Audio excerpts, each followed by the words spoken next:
Hello guys and gals.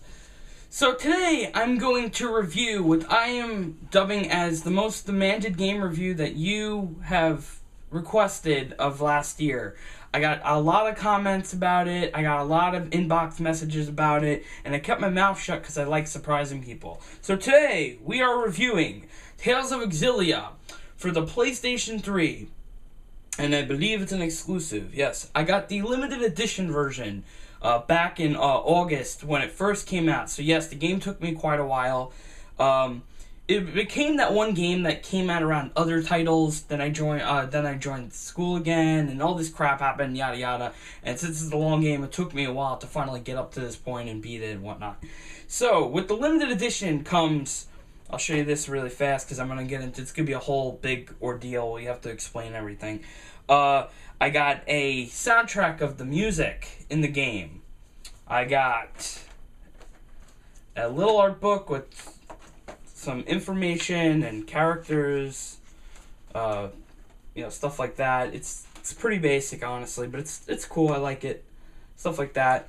Better than the one that came with the Kingdom Hearts game that Square did, and the book. I mean, and also comes with exclusive costumes.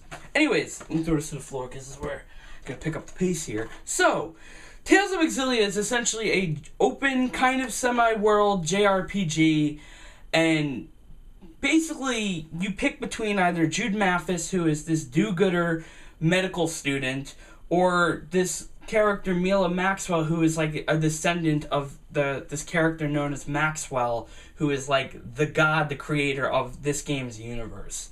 And the story is different sort of depending on which characters you pick. So if you pick like Jude, you're not going to see some parts where Mila walks off and does her own thing, which I will talk about in a little bit. The story I'm going to simplify because it does get very complicated, sort of like the other games it seems like in the series. Now, the first Tales game I ever played was Tales of the Abyss on the 3DS, and I did that review not like maybe over a year ago, and it was pretty well received, and I was happy about that.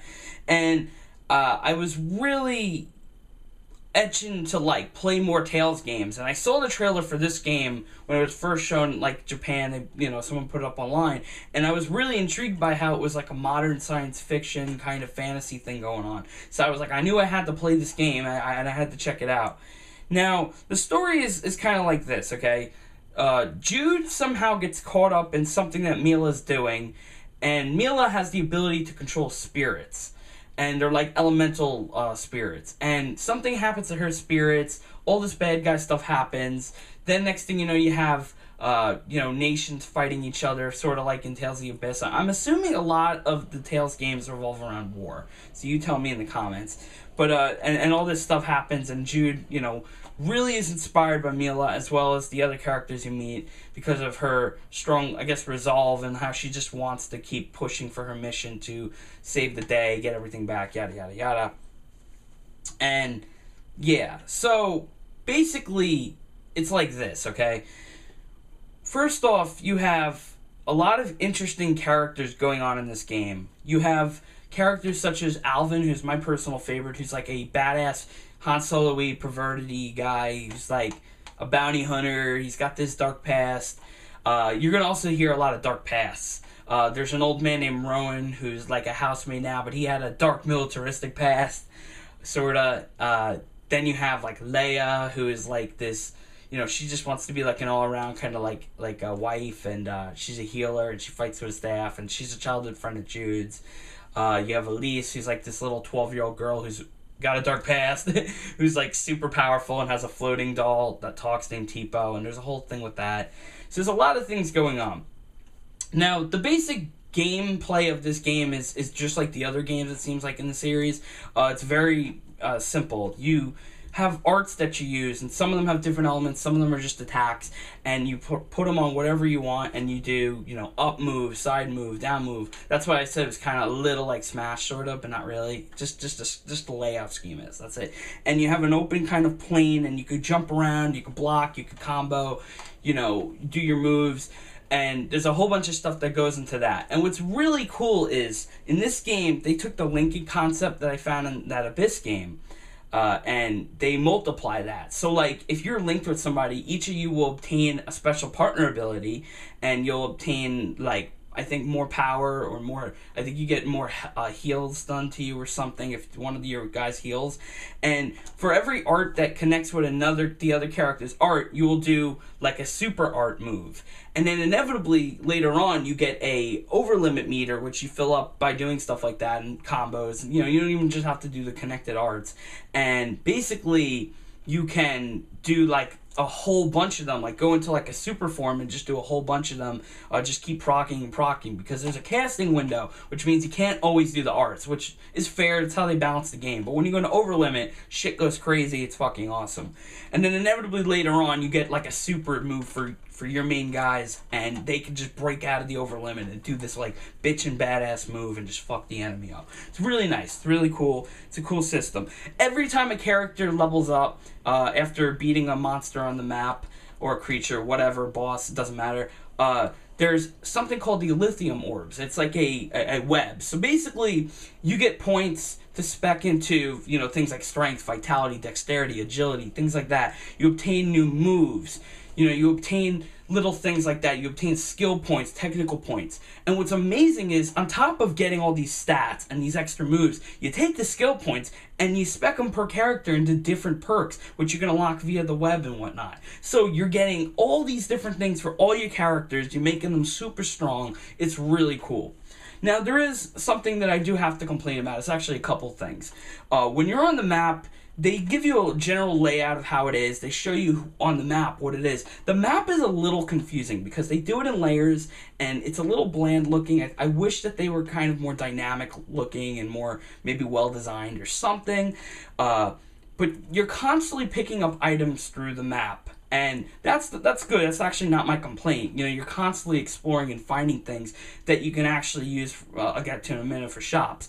But here's the thing that I don't like. So they have these holes in the walls, and when you're walking around the map, if you crawl into the holes and you find a chest, or sometimes there's nothing, you come back out and it resets the whole map. And I understand that RPGs, JRPGs are generally kind of a grind fest sometimes, but, you know, it just sucks to know if I killed 10 dudes and I get back, I go and get some treasure, something super innocent, and then I have to load screen back onto the map and the whole map resets. It's like a big old smack in the face. It's annoying.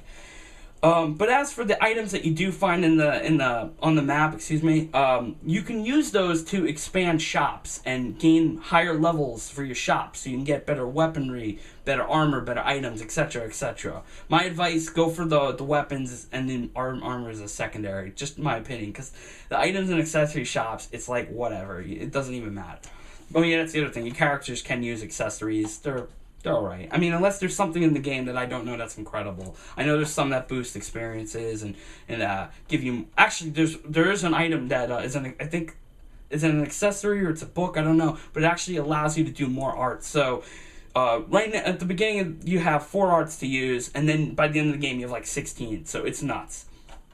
But yeah, the items, they help your shop out. Now, the thing is I like that they were able to show you the weapons on the characters, like what you purchase and use, but like there's all these cool looking armors that are drawings next to, like, you know, whatever, but they're not on the character. Like, I kind of wish, even if they were, some of them were copies and recolors, I kind of wish there was some armor to look at in the game. Although on the contrary, there's alternate free color DLC, there's some costumes you could buy if you wanted to and stuff like that. But, you know, it just would have been cool if they could inevitably have gotten to that point where you can actually see the armors and stuff on your guy. But the weapons I'll take, that's fine, because some of the weapons look really badass. There's some nice weapon designs in this game. You know, like, I know Jude fights with his fist, Alvin fights with swords, guns, really primarily a sword, you know, stuff like that. Rowan's got like his one of those fencing swords. So there's like a lot of different models and different things going on with that. Now, we have to get to the nitty gritty of this whole game, because that's not even this, I'm not even scratching the surface here, okay? The story is just, it dips way too much. It's a mixed bag. This game altogether is a mixed bag. It's too inconsistent. We have moments in the game where the story is really high and it's really good. Then you have moments where it dips into just absolute, and then you have moments where it does it again and again, and then inevitably at the end of the game, I don't know why I'm using the word inevitably so much, but fuck it sounds kind of cool. At the end of the game, it's just like, you know, it's like Hideo Baba, the head of the Tails team, and Namco, somebody, whoever worked on this game, just like poured out a big old fucking line of cocaine and just, you know, like went fucking haywire, because the end of the game is like beyond jump the shark. It's like fucking, it's asinine. Like the whole end of the game is just so ridiculous. It's like, how did we go from this point to this? You know, it's not that it's bad, it's just fucking weird. It's not what you expect at all, to be honest. And the other thing is, there's things in this things in this game that like don't make sense to me from just like a logic standpoint. I know I'm not, you know, yeah, you play games for realism. No, I don't. Like, you know, with a story, I kind of want some of a pacing, you know, something that you know, the quality's there and whatever, it's kind of consistent, right? It doesn't have to be perfect. Well, there's a part where like you have to go back to where Jude grew up, okay? One of the main characters, Jude, the medical student. And he left school because of this whole thing with Millia and the party, you know, he joins all these people and all this stuff happens.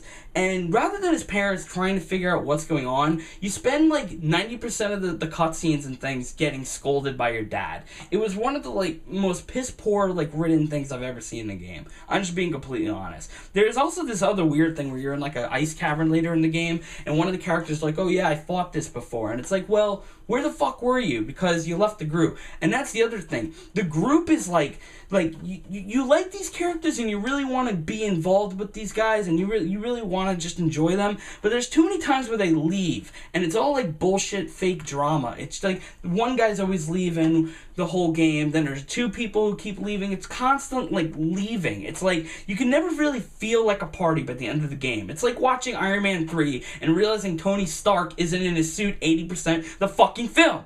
I'm sorry. But it's just, like, annoying. It's like, dude, you know, I'm playing this because I want to experience your group chemistry. And by the end of the game, to be completely honest, I didn't feel shit.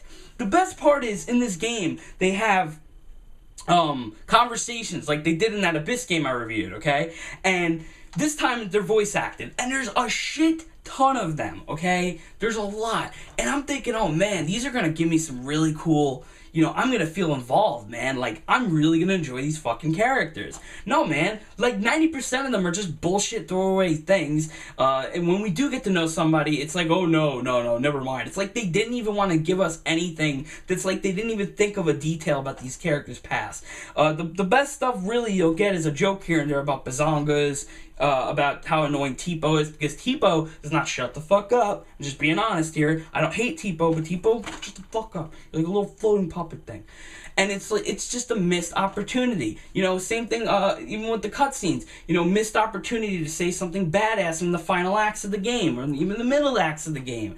It's just the game has a hard time finding an identity. It has a hard time figuring out what the fuck it wants. Does it want you to feel excited? Does it want you to feel like a badass? Does it want you to know these characters? I don't fucking know, because it's a mixed bag. So, you know, that's the thing. By the end of the game, it's just... And the combat's great, man. The combat's fun. Is it a little repetitious? Yeah, who gives a shit? You know what you're getting into if you're buying this game. Okay, this game took me about 43 hours. It's a long game, guys. But still, you know what you're getting into. That stuff's fun. The combat, the skills, I love that shit. The linked arts, all that was badass. But the fact that the characters in the story are just... It's just constantly like punching you in the face, and it makes it really hard to sell this. But I will say this: if you like RPGs, JRPGs, and you like fun combat, and, you know, yeah, the characters are cool for what it's worth to a degree, and they're pretty mature, actually, this is the game to pick up. If you're not into anything I just said, and the story and that stuff is a big no-no, you know, like it has to be good, then I don't recommend this. But this is a mixed bag game. It's not bad, but it's not amazing. It could have been a lot better. And I know there's a sequel on the way, and I am looking forward to it. I don't know if I'm going to jump at it at day one like I did with this game, but we'll see what happens, because this limited edition set was great. They also did a collector set, but I didn't think it was worth the money, and in hindsight, I'm actually glad I didn't get it, just to be completely blunt. Just my opinion here. Anyways, guys, this is my review of Tales of Xillia. Pass this around, tell your friends. Thank you for requesting it. I'm really flattered you guys wanted to hear my opinions, because I'm a nub with the Tales series. And that's it. Alright, take care, guys. Peace! Tales of Xillia, we don't have a theme song. I mean, we do, but it's in Japanese. Here's an American one. Yeah!